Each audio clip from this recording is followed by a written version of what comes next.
Hi! If you're wondering why my skin looks so good today, because I am, it's looking pretty good. I'm trying out a new technique where I just simply don't wear foundation and just concealer, and I'm kind of loving it. Feeling kind of glowy and everything, so heh. Also, your girl is on like day 3 or 4, maybe 5 of drinking a gallon of water a day, so. But that's not why you clicked on this video. You wanted to hear more about the love that Namjoon feels for me every day of his waking life. I know he's trying to do a comeback or whatever, but it's like, what really plagues his mind is my face and my beauty. If you have no idea what I'm talking about and also can't tell that I'm joking, then you probably haven't seen the other chapters of me reading my fan fiction that a subscriber made for me about me and Ratmon. So if you haven't seen those other chapters, I'm gonna just link the playlist up here so you're not as confused and hopefully don't hate me as much as you probably do right now. But granted, if you still hate me, it's probably because somebody wrote about me and Namjoon and who writing about you. Sorry, I'm just feeling very saucy today because people be trying me. God. Now we're on chapter 9 and 10, Ratmon. At first, being friends with benefits was fun, but I'm starting to want more than just sex from Kenny, even though we both mutually agreed to this. I feel like the no strings attached are actually starting to form and twist together. I sometimes catch myself stalling to leave after we do our thing, just because I want to lay beside her and embrace her presence. But I have to keep the facade of a FB going, right? Tonight was our usual night. As I walked up to her door, I was hesitant about knocking. After a minute of contemplating, I knock and I hear her soft footsteps walk towards the door. She stares at me and I stare at her. She grabs me, she grabs me while slamming the door shut, while covering me with her kisses, but she noticed I hardly kissed back. She pulls away while staring in confusion. Oh God, come on, Kendall. Are you not horny or? All right, Kendall's just getting straight to it. Just like, what's your deal, man? We need to talk, I say, sexually frustrated because what she was wearing was not helping me focus. She walks in her room and grabs a robe. You're tired of me? She asks boldly. I frantically shake my head. No, not at all. It's just that I can't shake the fact that I have feelings for you. As you already know. But the feelings are starting to grow stronger and stronger each day. Ratman, I can't with your one-sided love. Like, I cannot. Come on, Kendall, you didn't have to be mean. Do I gotta step on his pride like that? Come on. I huff loudly. Kenny, stop faking it. I'm sorry, I can't even say that. Kenny, stop faking it. I can see you like me more than a friend as well. When we started having relations. Okay, when we started having relations, you weren't as passionate as you are now. I can't. The kisses are longer. The way you hold me, the way you look at me, you have that sparkle. That love sparkle. Oh, God. Okay, she rolls her eyes. Listen, I'm not here to hear you reconfess your love to me. Are we gonna do this or are you gonna leave? Like, what's happening? What's going on? I deeply sigh. Look me in I can't do this with a straight face. I really can't. Look me in my eye and tell me you don't have feelings for me. I boldly say, tired of her mind games. I don't, she says, shrugging. Don't what? I say, intensely staring at her, waiting to see what she would say. She smacks her lips. Oh, just go. Please, just go. She says, shoving me towards the door. When are you gonna learn that I can see right through you? I say, giving an unpleasant smile. As soon as I walk out, she slams the door. Why is she so difficult? The only girl I truly have feelings for is being difficult for no reason. That's when you know, well, I was gonna say that's when you know she's a keeper. She might not be, she just might be mad unpleasant. Am I mad unpleasant or am I worth fighting for? Let's read and find out. Probably a little both, a little bit. Kenny, I slouch down behind the door, rubbing my temples, thinking what I've gotten myself into. I swear, I never thought this would be an emotional roller coaster. Emotional roller coaster. Why did I agree to this? I hate that I'm starting to have more feelings towards him, but I can't and won't deal with a relationship. I promised myself after my last heartbreak, I will focus on bettering myself and being stable. But being romantically involved with Ratmon has made me start to think differently. I feel like I should do like some interpretive dances. Think differently, think differently. I say just quit him and find another, Jessie says, stirring her tea slowly. I twist my mouth up. So easy for you to say, but sadly, I've already fallen. And once I've fallen, it's hard to get back up. That was, okay. She burst laughing and I couldn't help but shake my head smiling. Maybe after the album drops and I'm a little bit busier, he'll just completely slip away from my mind. I was invited to be the host of an SBS show, along with the co-hosts That's an Idol. I accept because my manager said it'd be great for promotional reasons, and who doesn't want to be a host? But if only I knew what I was getting myself into. I sit in the back of the set reading over my notes while someone tends to my hair. Hey, do you know who's hosting along with me? I asked anxiously. My hairdresser looks in confusion. They didn't tell you? Wow, how unprofessional.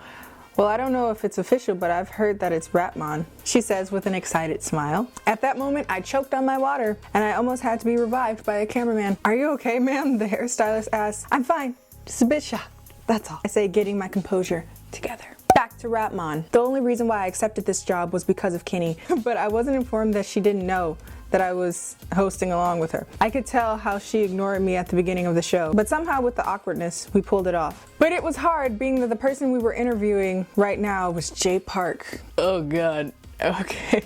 And boy, Jay was flirting hard off camera, and I knew Kennie was a fan. I couldn't help but feel a bit jealous. We should work together sometime, he says, giving the most genuine smile ever. That sounds great, maybe one day in the near future. She winks. I don't even know how to wink. I tried it before. That sounds great, maybe one time in the near future.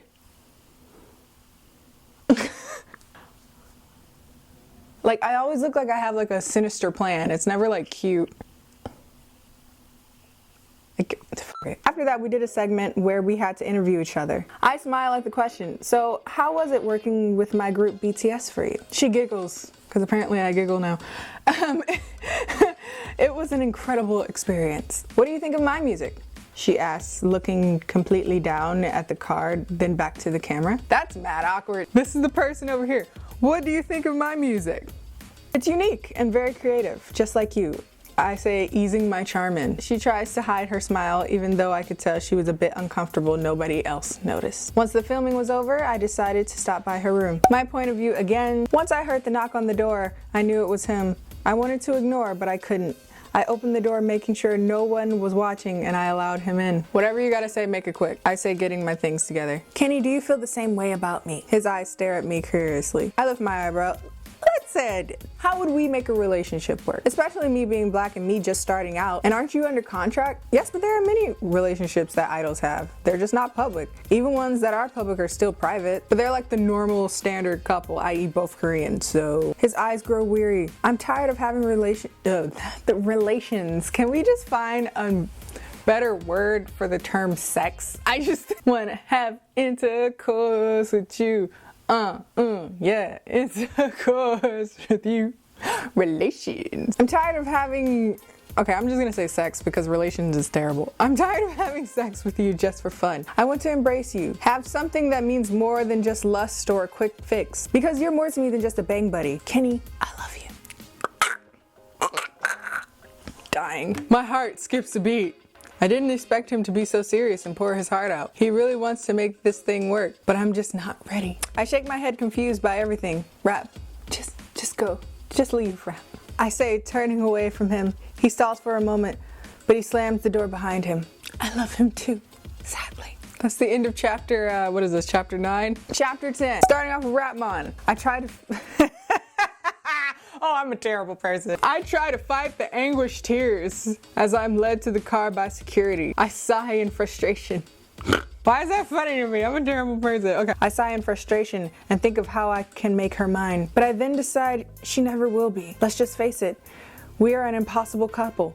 One thing that will never be. Hey, why the long face? Suga asks, looking slightly worried by my demeanor. We all know who it is, Jimin says, smirking. Yeah, she's a pretty girl, but very stubborn and headstrong.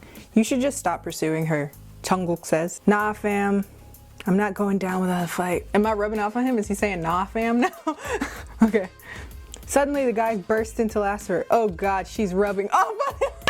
I didn't even read that. Good job, girl. Look at that. You got me. Suga smirks. Hey, guys. Can't you all see he's so in love with her? Aww, they all say in unison while playfully hitting me. As much as I want to just forget about her, which won't be easy, I still want her. Okay, Kenny, I didn't think this friends with benefits thing through. I wish I did, because now I'm having feelings, and that just isn't me. I was about to lie and say I'm a player. I'm just a solitary person. I have strong feelings towards him, to where he's on my mind all the time, and it bothers me to be so needy and want someone so bad. That would actually be pretty accurate. It bothers me. I impatiently stand at his door, wondering if I should knock or just walk away. As I reach my hands upwards toward the door, it opens and I'm face to face with him. Kenny, what are you doing here? He asks with a stunned look. I was just about to knock. I went to apologize about the other day. Namjoon doesn't say a word and just pulls me inside and hugs me. I know you don't want to admit it. I know you're trying to hide it, but sooner or later you will. He whispers in my ear, which sends shivers down my spine as I look around and thankfully notice he's by himself. Namjoon, I have feelings for you too. I fumble with my fingers as a smile crosses his face and I deeply sigh in frustration. I love you. Whatever. Like, I just love you. It's like not that big of a deal. It's like, don't feel all great about it. I just love you, whatever, and I don't love most people, so. He gently grabs my face and pecks my lips. I already know you do. I just wanted to hear you say it. I could feel my cheeks turn red and my heart beat at a steady pace. He takes my hand and leads me to his room. I just want you in my arms. Once he spoke those words to me, I was flabbergasted. Yes, flabbergasted. It literally says, I was flabbergasted, comma, yes, flabbergasted. Rapmon. Kenny and I watch funny videos, just enjoying each other's presence, until I get a text from the last person I wanted to talk to. Oh no. A girl I used to mess around with before Kenny. We need to talk, the text says. I roll my eyes as Kenny looks up at me. Everything all right? She asks with a mouthful of chips. I swear she can be so cute without trying. Yeah, everything's good. Sugar's bothering me, that's all. I lie. She nods as I excuse myself out of the room. Autumn? Her name is Autumn? That might be a pretty name. So what? Autumn, why are you texting me? I miss you. Sorry, but I don't miss you. Besides, I have someone else. And who's that? She says in a demanding tone. It's none of your business. Fine, I will find out. And once I find out, you're gonna regret it. Okay, you used to date a psychopath, I can see. I quickly hang up and try to calm myself down. I swear, some girls can be sick crazy. Once you give it to them, they go nuts. I only slept with her twice, and she thinks she owns me. If she lays one finger on Kenny, I swear, she ain't gonna lay no fingers on me. I'd be more concerned about her than I'd be concerned about me. Next sentence. Nah, she probably needs to worry about Kenny. It's like it can read my mind. It's like it actually knows me. I walk back inside the room to find a peacefully sleeping Kenny. I turn off the TV and clean up while kissing her forehead, and I walk out quietly and close the door to see Jimin looking suspicious. Someone has company, he states, and someone is nosy. I retort back. He squints his eyes. It's Kenny, isn't it? I don't say anything and walk past him. It is. He yells. I quickly hush him. Be quiet, she's sleeping, I whisper. Oh, how adorable. Now I'm just being all cute and loving. I couldn't help but chuckle at his antics. Just chill and please have respect. He nods and goes into his solitude. Kenny's point of view. I awaken slowly in the dark to see Namjoon sleeping peacefully in front of me. I couldn't help but smile at his cuteness. He looks more innocent when he's asleep. I look at the time and it's late in the evening, but still a decent time to leave. I quietly get up and grab my things through the darkness and plant a kiss on Namjoon's cheek. I then close the door slowly and see Jimin listening to music on his headphones while reading a book. He looks up and gives me a sheepish smile. Hello, Kenny, he says, pulling an earphone out. Hey, I was just leaving, I say quickly, walking towards the door. He quickly stopped me. Wait, I have a message for you. Of what importance, I say. Major is from J Park, he says, smiling quietly. And why couldn't he tell me that himself? I say, placing a hand on my hips, giving an annoyed look. He smiles sheepishly while passing a card to me. Because he's busy. He would like to meet you for dinner sometimes. Business-wise, of course, and he wanted me to give you this. I glance at him suspiciously. Okay then, but Jimin, if you're up to something, and I know you are, it's not gonna work. He gets defensive. Kenny, why would I do such a thing? My eyes pierce through his soul because you're a sneaky little devil. I leave without taking the card. If Jay wants to contact me, he's gonna have to do it better. I prefer professionalism. Yes, Kenny in the story. Always professional when it matters, just never professional when it doesn't. Oh, that's the end of it. All right. But anyway, if you enjoyed this reading of my fan fiction, don't forget to like, comment, and subscribe. And if you're subscribed, put that notification button because YouTube be tripping, like seriously. Follow me on Instagram and Twitter, and I will see you guys later. Goodbye.